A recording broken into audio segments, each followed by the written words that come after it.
Bom dia, galerinha do sexto ano, estamos nós aqui, para mais uma videoaula. Bem, agora a nossa videoaula é a oitava videoaula, segundo bimestre, na disciplina de ciências, na turminha do sexto ano, com a tia Cláudia.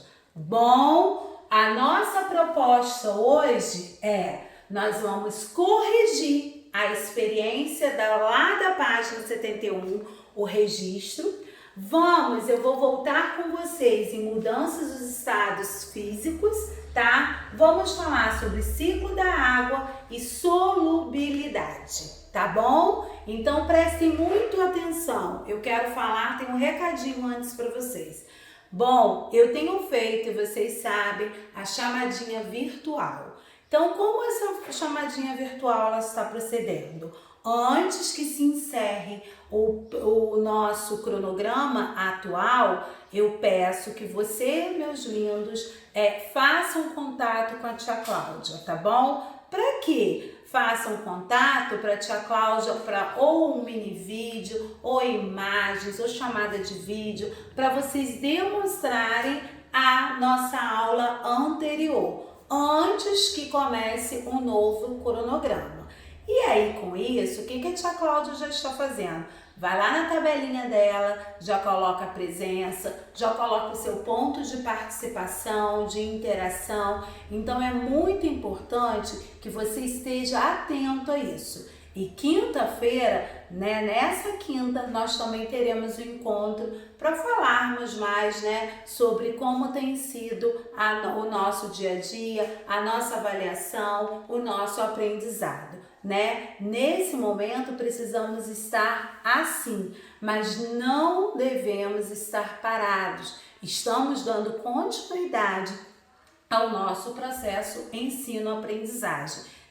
E aí já estamos no segundo bimestre, um segundo bimestre recheado de coisas e nada melhor do que estarmos nesse momento estudando com o tema água, Então eu vou deixar a experiência para a gente corrigir lá no finalzinho, quando eu colocar as propostas de atividades dessa nossa aula. Nesse momento, nós vamos estar estudando as mudanças dos estados físicos da água, que eu fiz uma síntese, ou seja, uma revisão de passo a passo do que é os nossos estados físicos da água. As mudanças do estado físico da água. E aí, vocês podem verificar que na página 71, vocês têm esses também estados. Mas eu quero que vocês copiem assim, com uma letra legível, Bem, com muito capricho, as mudanças, o passo a passo do estado físico da água. Bem, na natureza, a água, a gente vê o quê? E nós estamos verificando isso, que ela muda constantemente, Ela muda constantemente de um estado para o outro. Então, sofrendo alterações nos seus estados físicos. Então, é o que nós vamos ver agora. Nós vamos ver essas mudanças, essas constantes alterações que a água passa e agora dando nome a cada mudança, a cada alteração. Então, vamos lá? Quando ela está na líquida, ela é resfriada e aí ela passa para o estado sólido, que é o gelo, Nós dizemos que essa mudança de estado que vocês viram, essa alteração, nós denominamos de solidificação, tá? Então, quando há essa alteração.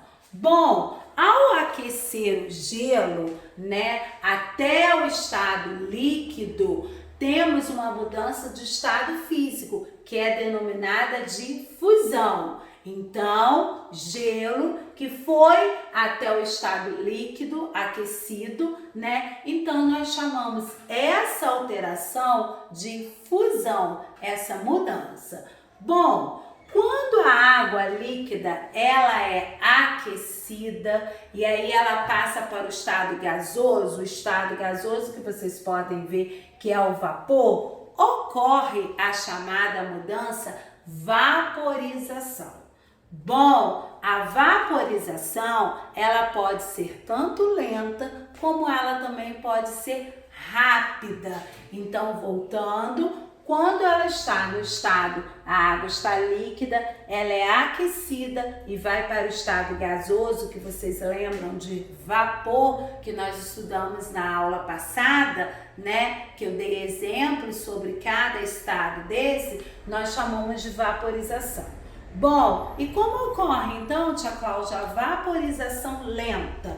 Ela acontece quando a gente vê a roupa que seca no varal. Então, ela é uma vaporização lenta, então ela recebe o nome de evaporação. A vaporização lenta, que é o caso que a gente vê da roupa no varal, recebe o nome de evaporação. Bom, e a vaporização rápida?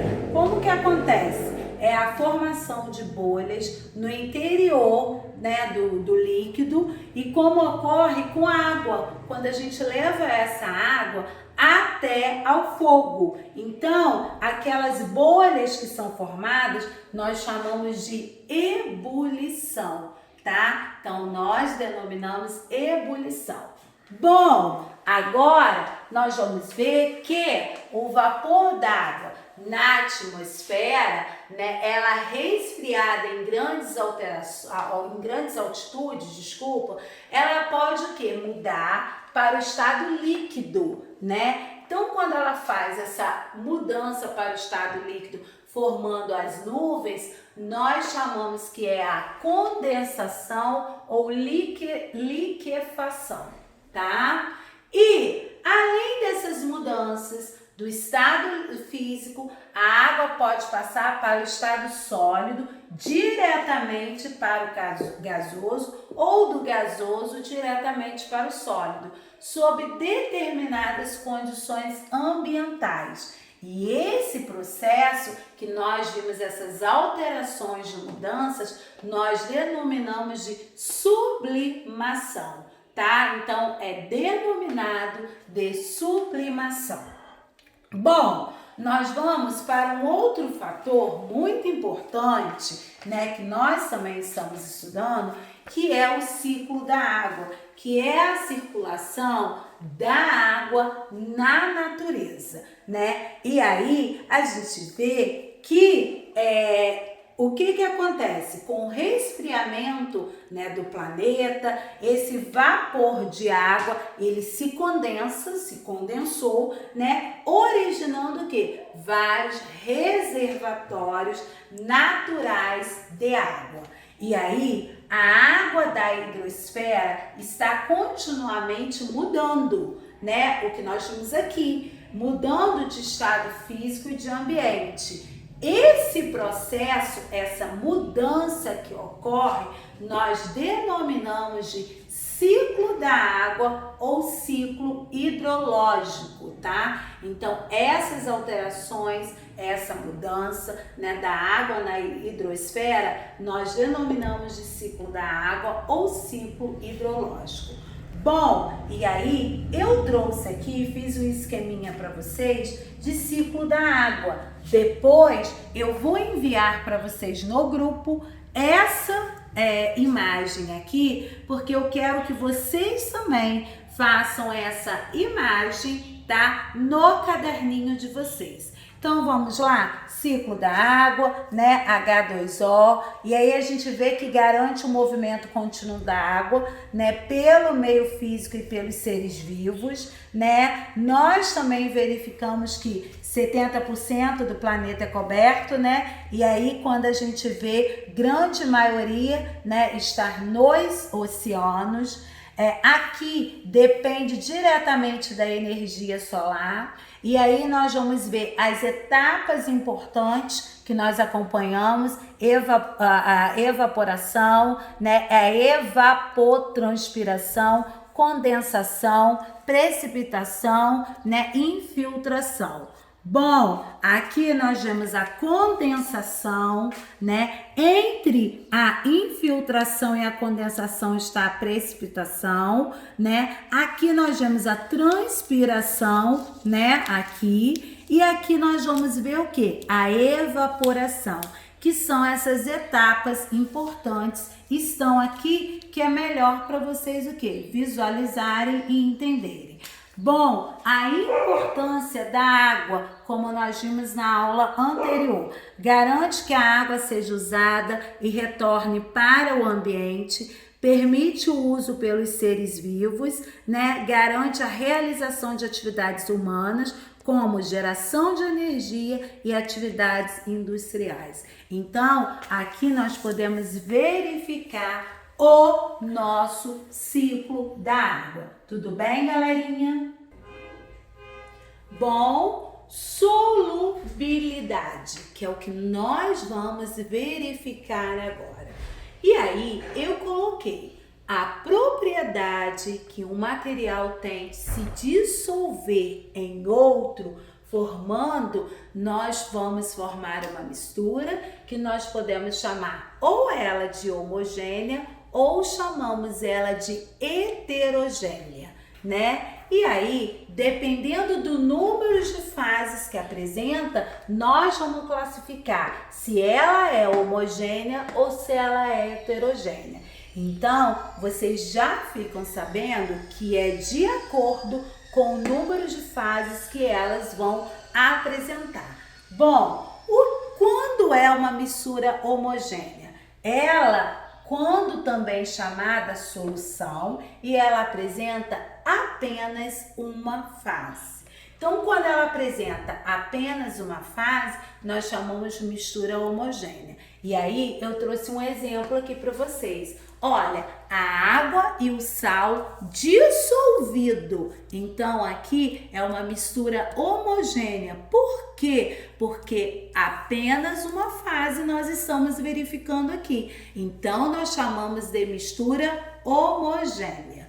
Bom, vamos continuar. Os materiais que não se dissolvem ou pode se dissolver, mas parcialmente, né, compõem as misturas heterogêneas. Então, olha aqui, olha, o óleo e a água. Você vê claramente, não vê? Então, nós temos mais de uma fase. Nós não estamos igual está aqui na homogênea. Então, essa mistura aqui é uma mistura o quê? Heterogênea. E aí a gente vê o óleo e vê a água. Então, a gente vê mais de uma fase. Quando a gente vê mais de uma fase, nós dizemos que essa mistura é heterogênea.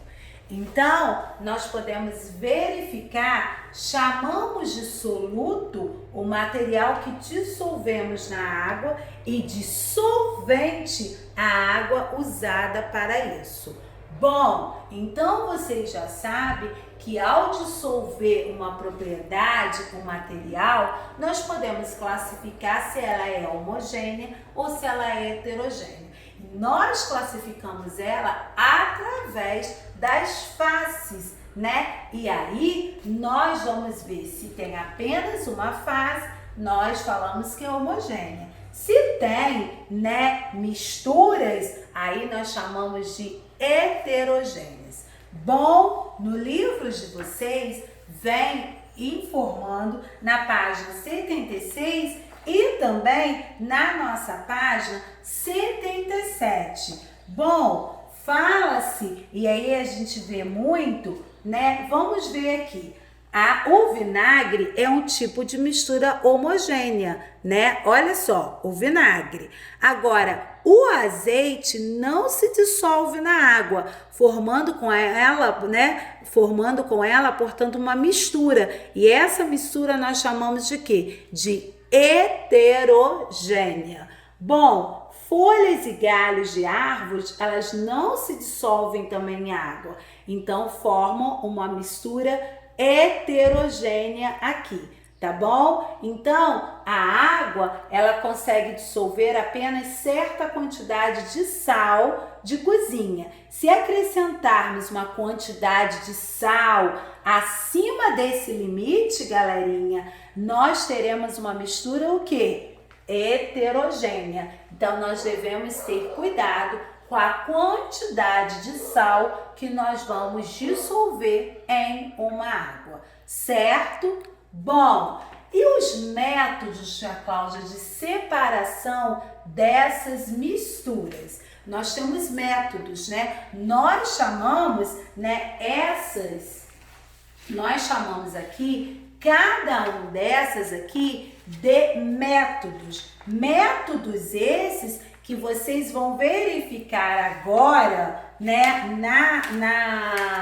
na separação de misturas. E aí, nós vamos ver que nós temos a decantação, nós temos a filtração, nós temos a evaporação e nós temos a destilação.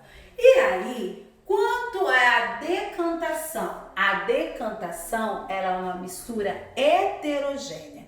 Por quê? Porque a separação dela é feita pela diferença da densidade dos materiais. Densidades essa que consiste em deixar a mistura em repouso, tá? Para que a fase mais densa se deposite no fundo do recipiente. E aí, a decantação, por ela ser heterogênea, eu trago o exemplo da água com areia, tá? Bom, a filtração também é uma mistura heterogênea, porque a separação dela é feita por diferença de tamanho das partículas que compõem as fases. E aí consiste em passar a mistura por um filtro, onde esse filtro, o que acontece? Ficarão retidas partículas maiores do que os poros do filtro. E aí eu trago como exemplo o preparo de café, tá? Então, o preparo de café é um método que nós chamamos de filtração. Bom, e evaporação? A evaporação, desculpem, é uma mistura homogênea, né? Porque ela elimina a água por aquecimento, permitindo o recolhimento do soluto, que é o que nós vimos aqui, né? O que vem classificar o soluto. Bom, a evaporação aí que nós vimos, né, é produzir o sal de cozinha a partir da água do mar. Então, por isso que nós classificamos evaporação como homogênea. E a destilação? A destilação também é homogênea. Por quê? A separação pela temperatura de ebulição de cada componente e essa mistura, ela é aquecida em recipiente fechado e o componente de menor temperatura de ebulição é vaporizado. E aí, pessoal, em seguida, ela passa por uma condensação, né, retornando ao estado líquido, por então recolhido em recipiente apropriado. E aí, quem vem como exemplo? A produção de etanol.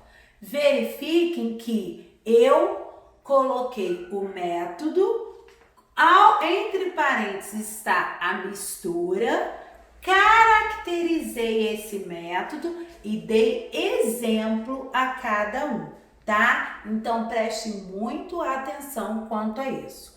Bom, as nossas atividades referentes ao nosso conteúdo de hoje está na página 74 e está na página 79. E aí, lembrem do registro que eu pedi lá na página 71 no início, que eu pergunto o seguinte, vamos lá no nosso livro, que pergunta, né, houve diferença entre a umidade do lenço que estava no saco de papel e a do lenço que estava no saco plástico? Daquela experiência que alguns alunos já mandaram para mim, outros ainda não mandaram. Então, olha só, o lenço que permaneceu no saco plástico fica mais úmida do que o do saco de papel. Então, nós verificamos que o lenço do saco plástico, ele fica úmido, mais úmido do que aquele que está no saco de papel. E aí no 2, faz a seguinte pergunta. A sua hipótese inicial estava correta? Essa hipótese aqui inicial estava correta? Então eu coloquei, sob o calor do sol, a água líquida que estava no lenço passa para o estado de vapor. E aí, o que acontece? O saco de papel, ele permite que esse vapor de água passe para a atmosfera. Já o saco plástico, a gente vê que impede a saída do vapor de água para o ambiente externo. Então, esse vapor, em contato com a superfície do plástico, se condensa e mantém o lenço úmido. Bom, galerinha, esse foi o nosso registro da nossa experiência que eu estou aguardando. E lá nossa imagem do ciclo da água, eu vou estar enviando para vocês na imagem, junto com a imagem que vai dos quadros no nosso grupo, tá bom? Essa imagem aqui da mistura homogênea e heterogênea, o tio Renato, ele pegou bem, visualizou, então dá para vocês já fazerem esse desenho também. Sempre, por favor, seguindo as imagens do quadro com as nossas figuras, tá bom? E ele visualizou novamente, demonstrando a mistura homogênea e a mistura heterogênea para vocês. Então, galerinha, mãos à obra, olha a nossa chamadinha virtual, estou aguardando vocês, né? E qualquer coisa é só chamar para a gente tirar essa dúvida. Não fique com dúvida, não vá à frente. Pare para a gente poder retomar, ver aonde que está precisando, mas não esqueçam de continuar ligadinhos, tá? Bom, até a nossa próxima aula, se Deus quiser. E hoje, numa quinta-feira, que vai estar saindo o nosso link da nossa aula, nós estaremos também em um bate-papo. Obrigada, fiquem com Deus.